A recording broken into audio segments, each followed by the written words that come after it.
Welcome to the Lux Cigar Lounge, where we unravel the rich, aromatic world of premium cigars. I'm your host, Alfredo, seasoned cigar retailer and devotee to the luxury smoking lifestyle. Long before Europeans arrived, people in the Americas knew about tobacco. The Mayans and Aztecs used tobacco in many parts of their lives. They burned tobacco leaves and breathed in the smoke. This was part of their religious ceremonies. They believed the smoke could carry their prayers to the gods. The Mayans were among the first to make something similar to cigars. They would roll dried tobacco leaves into tight bundles.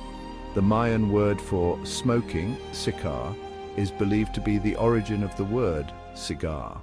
In 1492, Christopher Columbus landed in the Americas. This event would change the course of history in many ways, including the future of tobacco. Columbus and his crew were the first Europeans to encounter tobacco. The indigenous people they met in the Caribbean offered them dried tobacco leaves as gifts. At first, Columbus and his men didn't know what to do with these strange leaves. They had never seen anything like it before. However, they soon learned that the indigenous people used tobacco for smoking. Curious, some of Columbus's crew members tried it themselves. They quickly became accustomed to the practice. When Columbus returned to Europe, he brought tobacco with him. It was a novelty, something strange and exotic from a distant land. At first, tobacco was mostly seen as a curiosity in Europe. However, it quickly began to gain popularity. People were fascinated by this new plant and its effects. One person who helped to popularize tobacco was Jean Nicot, the French ambassador to Portugal. Nicot learned about tobacco while in Lisbon and sent some back to the French court. He believed it had medicinal properties. He was right in a way, though. Today we understand the addictive nature of nicotine, a key component of tobacco named after Nicot himself. As tobacco's popularity spread throughout Europe, the demand for it grew. The Spanish, who controlled much of the Caribbean, saw an opportunity.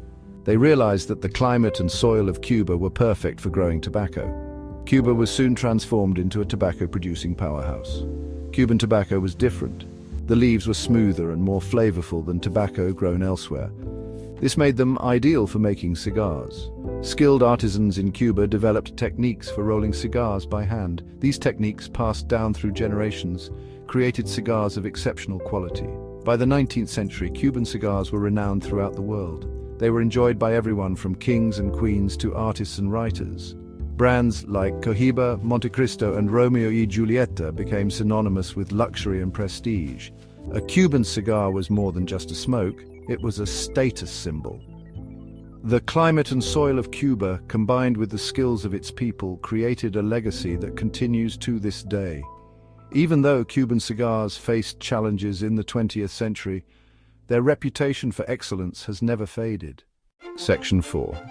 A symbol of luxury. Cigars and high society.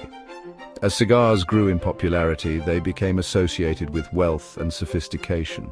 Cigar lounges and smoking rooms became common in upscale hotels and clubs. These were places where men, and sometimes women, could relax, socialize, and enjoy a fine cigar. Cigars were often enjoyed alongside other luxuries such as brandy or port wine. They were also associated with success, power, and masculinity. This image was reinforced in popular culture, with many famous actors, musicians, and politicians seen smoking cigars. The act of smoking a cigar became a ritual in itself. From selecting the right cigar to cutting and lighting it properly, there was an art to enjoying a cigar. This sense of ritual and tradition added to the allure of cigar smoking.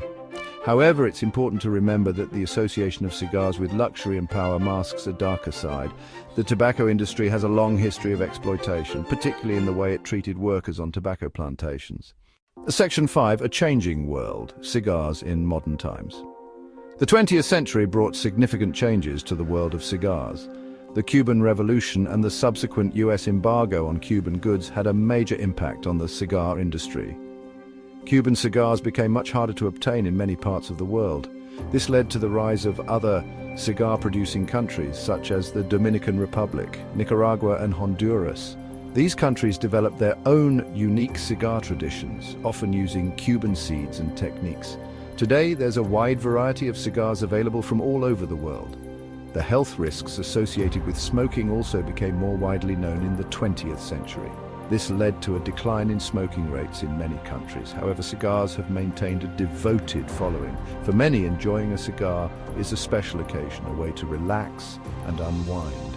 The cigar industry has also adapted to the 21st century. Online retailers make it easier than ever to purchase cigars from around the world. New cigar lounges offer comfortable and welcoming environments for enthusiasts. And while the image of the cigar smoker has evolved, the allure of this ancient tradition remains.